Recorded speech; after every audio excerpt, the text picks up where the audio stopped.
بسم اللہ الرحمن الرحیم۔ کسی نے سوال کر لیا کہ نبی کے بارے میں بیان فرمائیے، اور علی نے کہنا شروع کیا، اور میں آپ کو سناتا چلا جاؤں گا، ترجمہ کرتا چلا جاؤں گا۔ جناب امیر کہہ رہے ہیں کس کے بارے میں؟ نبی خدا کے بارے میں۔ فرمایا بسم اللہ الرحمن الرحیم، ساتھ رہیے گا میرے، تھوڑا سا مجھے عربی پڑھنی ہے ابھی۔ فرمایا بسم اللہ الرحمن الرحیم، کان اللہ۔ اچھا عربی کہیں کہیں اس قدر آسان ہے کہ آپ عربی ہی میں شامل ہو جائیں گے اس لطف میں، چونکہ جو کلام امام ہے وہ امام الکلام ہے، جو امام کا کلام ہے وہ سارے کلاموں کا امام ہے، لہٰذا ہم اس کا ترجمہ تو کریں گے بعد میں، لیکن اصل جو روحانیت ہے اور اصل جو معیار ہے وہ علی کے الفاظ میں ہے، اس کلام میں۔ فرمایا بسم اللہ الرحمن الرحیم، کان اللہ ولا شیء معہ فاول ما خلق اللہ نور حبیبہ محمد صلی اللہ علیہ وآلہ وسلم قبل خلق الماء والعرش والکرسی والسماوات واللوح والقلم والجنة والنار والملائكة وآدم وحواء ب24 و400 ألف عام فلما خلق الله نور نبينا محمد صلى الله عليه وآله وسلم بقي واقفا بين يدي الله عز وجل يسبحه ويحمده والحق تبارك وتعالى ينظر إليه ويقول يا عبدي أنت المريد والمراد ولولاك لما خلقت الأفلاك من أحبك أحببته ومن أبغضك أبغضته وتلألأ نوره وارتفع شعاعه فخلق الله من نور نبيه 12 حجابا اولها حجاب القدرة ثم حجاب العظمة ثم حجاب الهيبة ثم حجاب العزة ثم حجاب الجبروت ثم حجاب المنزلة ثم حجاب الرحمة ثم حجاب النبوة ثم حجاب السعادة ثم حجاب الشفاعة۔ اے میرے ساتھ یہ نہیں ہے، ثم حجاب السعادة ثم حجاب الشفاعة فأمره أن يدخل في حجاب القدرة فدخل وهو يقول سبحان ربي الأعلى وبحمده 12,000 عام ثم دخل في حجاب العظمة فهو يقول سبحان عالم السر وأخفى 11,000 عام إلى أن دخل في حجاب الشفاعة وهو يقول سبحان ربي العظيم وبحمده 1000 عام ثم خلق الله من نور نبي 20 بحرا من نور في كل بحر علوم لا يعلمها إلا الله تعالى۔ جہاں تھک جائے مجھے بتا دیجئے گا، في كل بحر علوم لا يعلمها إلا الله تعالى فتقلب منها 20 بحرا فقطرت منه قطرات كان عددها 124 و1000 قطرة فخلق الله من كل قطرة نبيا من الأنبياء فلما تكاملت الأنوار صارت تطوف حول نور محمد صلی اللہ علیہ وآلہ وسلم۔ یہ علی بول رہے ہیں، صارت تطوف حول نور محمد صلی اللہ علیہ وآلہ وسلم كما تطوف الحجاج حول بيت الله الحرام ثم خلق الله من نور محمد جوهرة فقسمها إلى قسمين فنظر إلى القسم الأول بعين الهيبة فصار معا أزمن ونظر إلى القسم الثاني بعين الشفقة فخلق منها الأرش فخلق من نور الأرش اللوح خلق من نور اللوح القلم فقال له القلم اكتب توحيدي فبقي القلم 1000 عام سكرانا من كلام الله تعالى فلما افاق قال له اكتب توحيدي قال ما اكتب قال اكتب لا اله الا الله محمد رسول الله فلما سمع القلم اسم محمد صلى الله عليه واله وسلم خر ساجدا ويقول سبحان الله الواحد القهار ثم رفع راسه وكتب لا اله الا الله محمد رسول الله وقال يا رب من محمد الذي قرنت اسمه باسمك وذكره بذكرك قال فالله لما خلقتك وهو بشير ونذير وسراج منير وشفيع وحبيب فانشق القلم من حلاوه ذكر محمد وقال السلام عليك يا رسول الله وعليك فقال الله تبارک و تعالی وعلیک السلام منی فصار السلام سنتا ورد فریضتا۔ عزت حیدر کی قسم ابھی میں نے آدھا خطبہ بھی نہیں پڑھا ہے، آدھے سے بھی کم پڑھا ہے اس وقت۔ فرمایا کان اللہ، اب بڑے اسرار ہیں اس میں جو کھلتے چلے جائیں گے، ساتھ رہیے گا میرے۔ کان اللہ، مولا کہہ رہے ہیں خدا تھا، ولا شیء معہ، اور کچھ نہیں تھا۔ وہاں سے بات کر آغاز کی، اللہ تھا سبحانہ و تعالی اور کچھ نہیں تھا۔ فاول ما خلق اللہ نور حبیبہ محمد، سب سے پہلے اللہ نے جس نور کو خلق کیا وہ اپنے حبیب محمد مصطفیٰ کا نور تھا، سب سے پہلے جسے خلق کیا۔ اور ہمارے اچھا یہ جو آپ نے ہمارے یہاں خطبہ سے حدیث سنی ہے نا کہ کنت نبیا وآدم بین الماء والطین، میں اس وقت نبی تھا، میں نبی تھا جب آدم بنے نہیں تھے، پانی اور مٹی کے درمیان تھے۔ یہ برادران سنت کی کتابوں میں بھی کچھ مختلف الفاظ کے ساتھ لکھی ہوئی، اب کسی کی نگاہ جائے نہ جائے اس کی اپنی مرضی ہے، لیکن طبرانی نے معجم الکبیر میں مثال کے طور پر لکھا ہے، امام احمد بن حنبل نے مسند میں لکھا ہے، اور علماء نے بھی لکھا ہے کہ جب نبی سے سوال کیا گیا کہ آپ کو کب سے نبی بنایا گیا، فرمایا وآدم بین الروح والجسد، جب آدم روح اور جسم کے درمیان تھے۔ ان کے یہ جملہ ہے، آدم روح اور جسم کے درمیان تھے، تو یہ جملہ ملتا ہے کنت نبیا وآدم بین الماء والطین۔ اچھا تاریخ میں 3 کنتو ایسے ہیں جو ان کی شان ہی کچھ اور ہے۔ ایک رب العالمین نے کہا کنت کنزا مخفیہ، میں چھپا ہوا خزانہ تھا، میں نے چاہا کہ پہچانا جاؤں، فخلقت الخلق، تو میں نے ایک مخلوق کو خلق کیا لکئی اعرف، تاکہ میں پہچانا جاؤں۔ ایک نبی نے یوں فرمایا کہ کنت نبیا وآدم بین الماء والطین، ایک اللہ نے کنتو کہا، ایک نبی نے کنتا کہا، اور تیسرا کنتو وہ ہے کہ جو اس پر ایمان نہ رکھے تو اس کا تو عقیدہ ہی پورا نہیں ہوتا۔ جب غدیر کے میدان میں 1.25 لاکھ کے مجمع میں شمس الضحیٰ نے بدر الدجا کو اپنے شانوں پر بلند کر کے فرمایا کہ من کنت مولا فہذا علی مولا۔ لیکن اسی طرح سے چلتے رہے تو مجھے خطبہ ختم کرنے میں 2 گھنٹے لگیں گے، اس کے بعد پھر اس کے ذمہ دار آپ ہوں گے۔ پھر تو غور کیجیے گا، کان اللہ ولا شیء معہ، ابھی تو یہ پہلی لائن ہے کہ فرمایا کہ خدائے متعال کی ذات تھی، کوئی نہیں تھا، اور سب سے پہلے اللہ نے اپنے حبیب کے نور کو خلق کیا۔ کن کن چیزوں سے پہلے؟ قبل خلق الماء، پانی سے پہلے، والعرش والکرسی واللوح والقلم والجنت والنار والملائکۃ وآدم وحوا، کتنا پہلے؟ ب24 و400 الف عام، 4,24,000 سال پہلے۔ یہاں کے 4,24,000 سال نہیں، وہاں کے 4,24,000 سال، ٹھیک ہے؟ قرآن کی آیت کے حساب سے جو سمجھ میں بات آتی ہے کہ یہاں اس دنیا میں 50,000 سال گزرتے ہیں تو وہاں کا ایک دن بنتا ہے نا، کانا مقدارہ 50,000 سنہ، یہاں 50,000 سال جب گزرتے ہیں تو وہ ایک دن بنتا ہے وہاں پر۔ وہاں کے 4,24,000 سال پہلے اللہ نے اپنے حبیب کے نور کو خلق کیا۔ فلما خلق نور نبینا محمد صلی اللہ علیہ وآلہ وسلم، جب میرے سارے شیعہ سنی بھائی سنیں اس بات کو، جب حبیب کا نور خلق ہو گیا تو بقیہ واقفا بین یدی اللہ عز وجل، سرکار ختمی مرتبت کا نور رب العالمین کے سامنے ادب اور احترام سے کھڑا ہو گیا، رب کی تجلی کے سامنے، اور ادب و احترام سے کھڑے ہو کر یسبحہ و یحمدہ، نبی تسبیح کرنے لگے اور خدا کی حمد کرنے لگے، ٹھیک، 1000 عام، 1000 سال تک، والحق تبارک و تعالی ینظر الیہ، اور خدائے سبحان اپنے حبیب کے نور کو دیکھتا رہا۔ اگر میرے ساتھ ہے تو ایک منظر سنا دوں میں آپ کو اس وقت، نبی کا نور ہے، تسبیح کر رہا ہے، تحمید کر رہا ہے 1000 سال تک، اور رب العالمین ہے کہ جو اپنے حبیب کے نور کو دیکھ رہا ہے۔ یہ کون ہے جو چشمدید گواہ بن کر سنا رہا ہے؟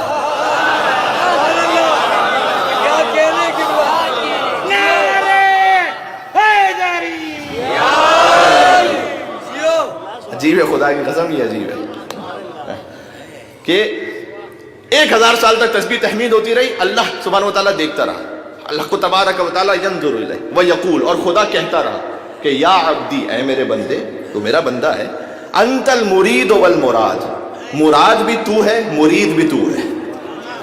مراد وہ جس کا ارادہ کیا جائے، مرید وہ جو ارادہ کرنے والا ہو۔ مراد تو اس لیے ہے کہ میں نے تیرا ارادہ کیا ہے، مرید تو اس لیے ہے کہ تو نے میری تسبیح و تحمید کا ارادہ کیا ہے، لہذا تو مرید بھی ہے تو مراد بھی ہے۔ وَلَوْلَاكَ لَمَا خَلَقْتُ الْأَفْلَاقَ، اور اے حبیب یاد رکھیے اگر آپ نہ ہوتے تو میں اس کائنات کو خلق ہی نہ کرتا۔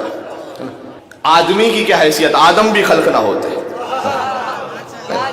جی، نہ جنتیں ہوتی، نہ عبادتیں ہوتی، نہ مسجدیں ہوتی، نہ تلاوتیں ہوتی، نہ شجر ہوتا، نہ طور ہوتے، نہ ملک ہوتا، نہ حور ہوتی، نہ گناہگار ہوتے، نہ شفاعت کا کاروبار ہوتا، نہ کوئی یوسف ہوتے، نہ کوئی خریدار ہوتا، کچھ نہ ہوتا اگر نبی نہ ہوتا۔ اگر کوئی گھبرا کر سن رہا ہے اس بات کو تو وہ سمجھ لے کہ یہ علی کے فضائل نہیں، میں نبی کے فضائل سنا رہا ہوں، یہ میں نبی کے فضائل سنا رہا ہوں، گھبرانے کی ضرورت نہیں ہے کہ یہ کیا ہو رہا ہے، یہ نبی مرسل کے فضائل ہیں۔ تو ہوا یہ کہ دیکھا اس نور کو اللہ نے 1000 سال تک، ہوتا نا کبھی، اس لیے کہ یہ میں نے اس لیے وضاحت کر دی کہ جب مولا کائنات کے فضائل کی بات آتی ہے تو وہ غلو اور نصیریت، اس میں بہت ساری باتیں پھر ساتھ میں شامل ہو جاتی ہیں، لوگوں کے ذہن میں شکوک شبہات کھڑے ہو جاتے ہیں۔ البتہ اس کا جواب میں نے بڑی اچھی طریقے سے ڈھونڈ لیا ہے۔ اس نے جو مجھے غالی و مشرک کی صدا دی، اس نے جو مجھے غالی و مشرک کی صدا دی، میں نے بھی علی کہہ کے اسے آگ لگا دی۔